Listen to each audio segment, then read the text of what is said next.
মৎস্যচাষী ভাই বন্ধুরা, বরাবর মতন আরও একটি নতুন ভিডিও নিয়ে আপনাদের সামনে এসেছি। আর আজকের ভিডিওতে আপনারা খুব সহজেই জানতে পারবেন কোন সাইজের থাই পাঙ্গাস মাছ চাষ করলে বেশি লাভবান হওয়া যায় এবং অল্প সময়ে কীভাবে থাই পাঙ্গাস মাছের পোনা চাষ করে বাজারজাত করবেন।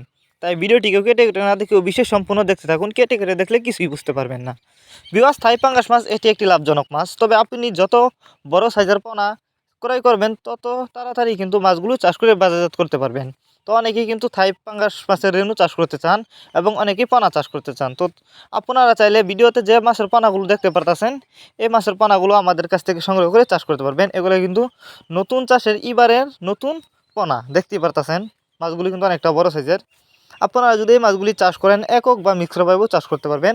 যারা বায়োফ্লক পদ্ধতিতে মাছ চাষ করতে আগ্রহী তারা চাইলে এই মাছগুলো বায়োফ্লক পদ্ধতিতেও খুব সহজেই চাষ করতে পারবেন। এই যে দেখুন মাছগুলোর সাইজ, এই মাছগুলো আমরা পিস হিসাবে বিক্রি করতেছি।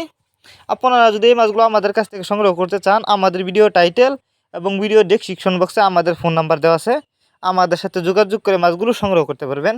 আর যারা সরাসরি আমাদের ঠিকানায় এসে নিতে চান তারা চাইলে আমাদের ঠিকানায় এসেও নিতে পারেন। আমাদের যোগাযোগের ঠিকানা ময়মনসিংহ ত্রিশালতলা।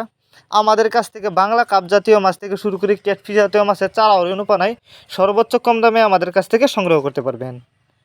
এই যে দেখেন, এই মাছগুলি কিন্তু দেখতে যতটা সুন্দর খেতেও একটা সুস্বাদু। তাই আপনারা জানেন এই থাই পাঙ্গাস মাছের কিন্তু বাজারে প্রচুর চাহিদা।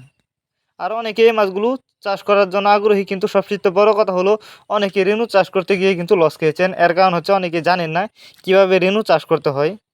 তো যারা রেণু চাষ করতে পারেন না তারা চাইলে এই পোনাগুলো চাষ করতে পারেন। কারণ এই পোনা আপনি যদি পুকুরে ছাড়ার পরে যদি ঠিক মতনে খাবার দেন তাহলে কিন্তু মাছগুলো চাষ করতে পারবেন।